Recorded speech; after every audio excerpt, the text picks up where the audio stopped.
I feel like I haven't shown my face on camera for such a long time, but here I am, and here's my review of Lady Gaga's brand new album, Joanne.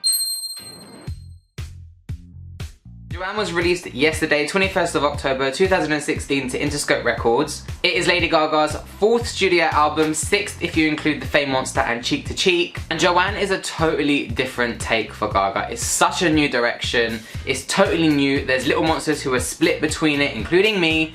But here is my review of Joanne. I'm going to touch on the album cover really quickly. Here it is, and I really love it. A lot of Little Monsters hate it, but I love the pastel blue. I love that it's her side profile. I think it's like an iconic pose, I think. I think this is going to be one of her best covers in my opinion. I love the contrast between the baby pink hat, which is supposed to signify like the country sound to this album, against the pastel blue. I really like the whole aesthetic of this album. So Joanne, where is Gaga going with this album? I mean, the lead up to Gaga's new album was totally thrown everyone into the mix. Like, there was rumours that she was working with Red One, she scrapped all those tracks, she was working with Mark Ronson. Obviously Mark Ronson is that kind of artist that you know is like responsible for like Bruno Mars' Uptown Funk, like that really swing, like really upbeat.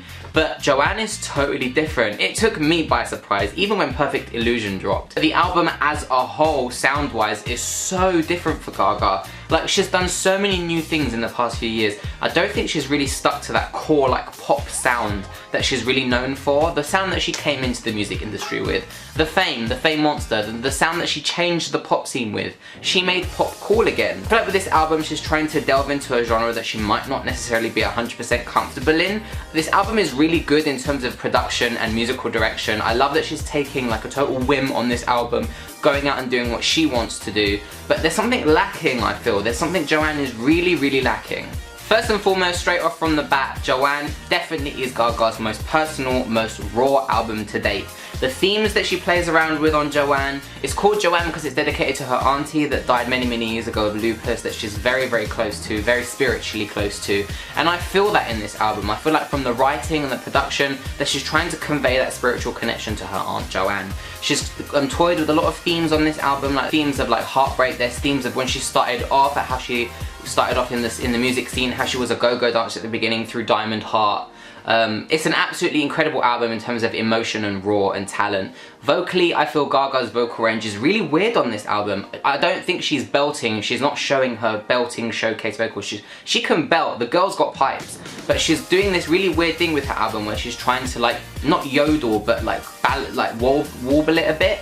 And I love the vocals, it showcases her vocal talent, it's a different edge to her vocals that no one's heard before. It's a lot more raw, a lot more uncut on Joanne. The tracks on there like Joanne, Million Reasons, Angel Down, they're so stripped, they're so cut back, they're very piano ballady, very country-esque too. Most of the tracks on this album is country influenced. Every single track I'd say is country influenced. These 3 tracks in particular is where the album slows down, it showcases her emotion, it showcases her raw talent, and I love how stripped back these tracks are especially. Joanne I absolutely love Joanne. I never thought I would. I'm not really one to like slow songs, but Joanne is a track that I really find myself listening to more and more. And then it's not a Gaga album without a few upbeat moments as well. You've got Diamond Heart, Ayo, which is the bop of the album, John Wayne, which is like a big like rock and roll country track, and then Perfect Illusion, the lead track. If you heard my Perfect Illusion review, I was very underwhelmed by it because it wasn't that really upbeat pop song that Gaga's known to do for her first singles. But listening to Perfect Illusion as it came on, as the album progressed, I really appreciated it a lot more. I've grown to love Perfect Illusion, if you ask me, especially when you listen to it in this album. I feel this album just works together, it comes together, it's like a great body of work as you listen to it one after the other. But yeah, these tracks are the big upbeat tracks of the album, especially John Wayne. I love the raw sound in her voice, the screamy parts in it. Diamond Heart is so good. It reminds me a lot of Rebel Heart by Madonna. I love that sound, and I love that she's done it on Diamond Heart. Everyone thought it was going to be a ballad, but it turns out it's about pole dancing when she first started in the club, and I love that really poppy beat to it, even though it's got that country element. And then you've got the collaboration of the album. This threw me completely. Like, for me, Gaga can work with absolutely anyone and she'll make it work, but Florence was the last person that I thought she would work with, Florence and the Machine.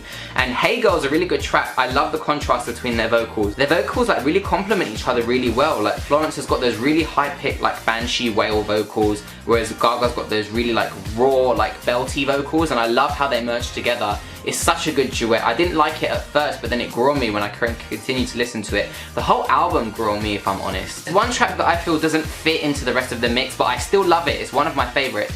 Dancing in Circles. It's very dirty. It's obviously about Gaga playing with her pussy, but other than that, Dancing in Circles, it reminds me a lot of like Shakira, Gwen Stefani vibes, like those Latino vibes. I absolutely love Dancing in Circles. It's got a lot of hooks in it that just get stuck in my head, and I find myself singing it throughout the day. Dancing in Circles is definitely a highlight of the album for me. But every album has its duds, unfortunately. Like, there's 2 tracks on this album that I really don't like. Come to Mama is one of them. It just drags on too much. There's not much to it. I think it's a lot of country. And I just find myself just skipping this one completely. And even Angel Down, like, I know it's one of the really raw personal ones, but it's a bit too slow for me, and I'm not really a fan of these 2. And if you bought the deluxe edition, you've got Grigio Girls and Just Another Day. Grigio Girls is good. I think it's a bit of a forgettable one for me. I'm not surprised that this one's a bonus track. I wasn't too sure on it, but Just Another Day is great. I feel like if she switched Come to Mama with Just Another Day, it would have fit on the album so much better. Just Another Day has got like that country twang, upbeat, really carefree, like top down. I really do love Just Another Day. I feel like it belongs on Joanne. As a whole, Joanne is a good album. I wouldn't say it's a great album in my opinion, and I wouldn't say it's a bad album either. I went in with really low expectations, like I didn't know what to expect from this era. But listening to the album as a whole, I really like it. It's grown on me a lot. Personally, I don't think it's Gaga's best work. I still think Gaga's best work is where she changed that pop music game completely with Bad Romance and The Fame Monster. I know that's a lot of, I know in the Twitter sphere anyway, that's what they call basic little monsters that want Bad Romance Gaga back. But to be honest, that's what Gaga was to me, that's what she symbolised. I felt like with every album that she's had except Joanne, she's had that one track or a few tracks that are that different pop sound that make it Gaga. Like you had Aura, the Aura bits, Bad Romance. Just the whole Born This Way album was so Gaga, and I feel like this is what the album is lacking. It's lacking Gaga, essentially.